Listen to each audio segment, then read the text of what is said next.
Horace Grant, who has controlled the boards.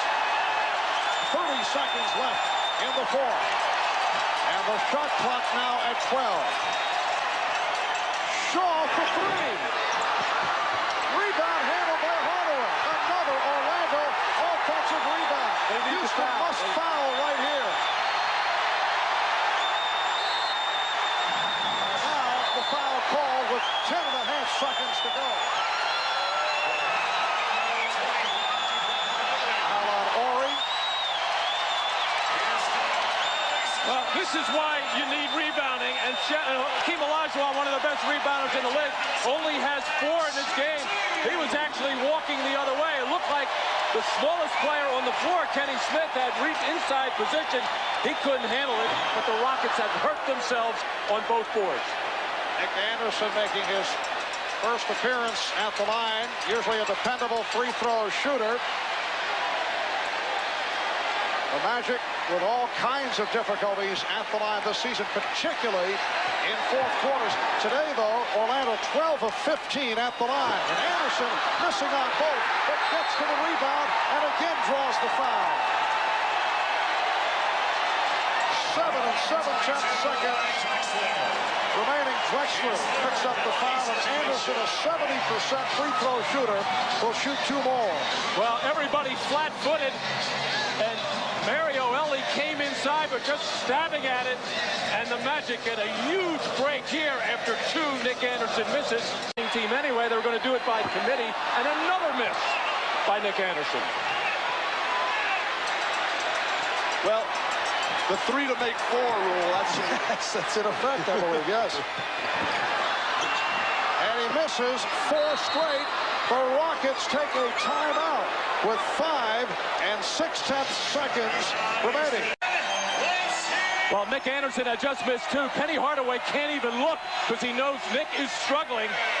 And now this is where the mind really starts to play tricks. You've missed 3 in a row. You want to make sure you just get it up there, and it's too hard off the back iron. And the reaction of Nick Anderson, knowing that if he had just made one of those, it would have given the Magic a hammerlock on this game.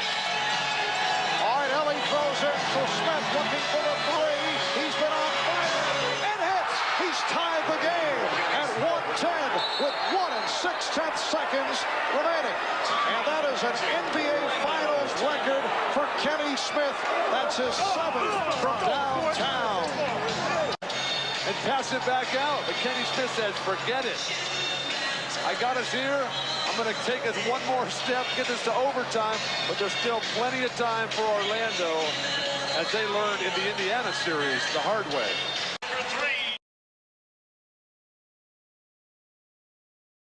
So my first thing is try to get my base set.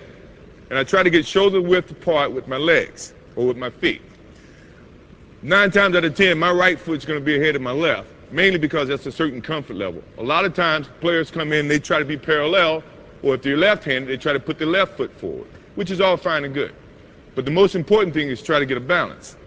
So once I get my balance, everything starts from that point forward. I go through my ritual, which is I spin the ball, I dribble 3 times, and I spin it again. Then I feel like I'm comfortable and I'm ready to go through with the shot. So as I go through my ritual, I spin it again.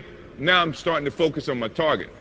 There's 3 focal points that people try to teach. When you're following through with the shot, you're either reaching for the rim, reaching your hand inside the rim, or reaching to the back of the rim. Now when you think about shooting, the first thing you want to think about is getting the ball on your fingertips. Fingertips meaning you got space between the ball and your palm of your hands. The reason that you don't have it on your palm, because once the ball gets on your palm, you cannot control the basketball. When it's on your fingertips, you have better control of the basketball. Now, if you're a right-handed shooter, your left hand is primarily going to be used as a guide. Now, if you feel like your left hand is shooting the basketball, 9 times out of 10, you're going to be a 2-handed shooter. And I don't know how accurate you can be with the 2-handed shot. So once I go back to my balance, getting my feet set, going through my ritual, now I got my targets, I got my fingertips, I got my L shape pointing towards the target. It's a little bit off the right of my ear or my face or my eye. I see the target, and now I continue on with the shot. When I'm continuing on with the shot, I'm taking all my motion from my feet all the way through to my fingertips, going straight at the shot or straight at the target. So let's try one. Go through my ritual. I got my balance. I see my target, and I follow through. Now, in following through, a lot of times these are the three fingers that you're going to shoot the basketball with. If these other two fingers come into play, you're shooting with a different rotation than what's taught. What's taught is to try to have this correct backspin, where the ball is going head over heels or spinning back towards you. If it's going this way, or this spin, you're using these fingers a lot more than you probably should. And that makes a difference when you're up there at the rim and the ball starts to bouncing around. If you have the correct backspin, your shot may bounce around and go into the basketball hole. Go through my balance, my ritual, starts with my legs, and going towards the target. And always trying to finish on your toes. Finishing on your toes because you're carrying every little energy towards that target, and that's important. It's hard to shoot if you're going to be falling back, falling this way, or falling this way. So you want to take all your energy towards that target with your focus. Now, another thought process is you always want to maintain a certain focus with the rim, understanding what are you going to do, where you're shooting it, and with all the confidence in the world. Now, if you don't have the confidence that you can make a free throw, when you're shooting free throws, if you got negative thoughts, negative things happen. If you got positive thoughts, positive things happen. If you practice your free throws as often as you probably should in practice, so when it comes to the game, you have a certain confidence and a certain comfort, you're going to make your free throw shot. Believe me, shooting free throws demands a lot of work, mainly because it's not free. Anything that's free is always hard. Haven't your parents ever told you that if it comes free, that means you're not putting forth the effort? You want to put forth the effort so that if it does come free, you've worked hard enough to where the responses are going to be something that you feel very comfortable with.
One of the things we want to do when we're speaking about arc is we want to make sure that the ball is going to reach an apex on its arc, or the trajectory toward the basket, of about 3 to 4 feet above the level of the rim.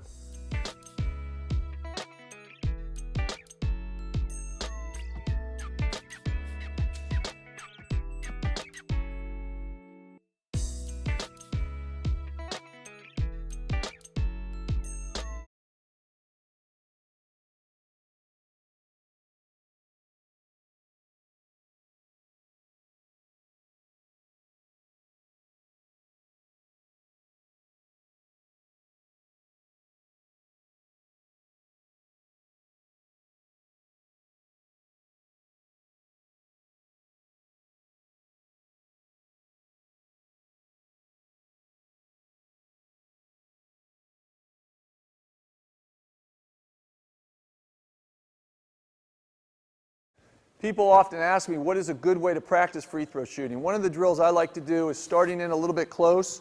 You shoot 3 foul shots.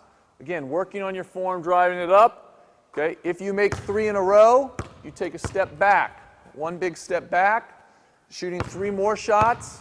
Again, if you make 3 in a row, driving it up and in, then you work your way all the way back to the actual foul line.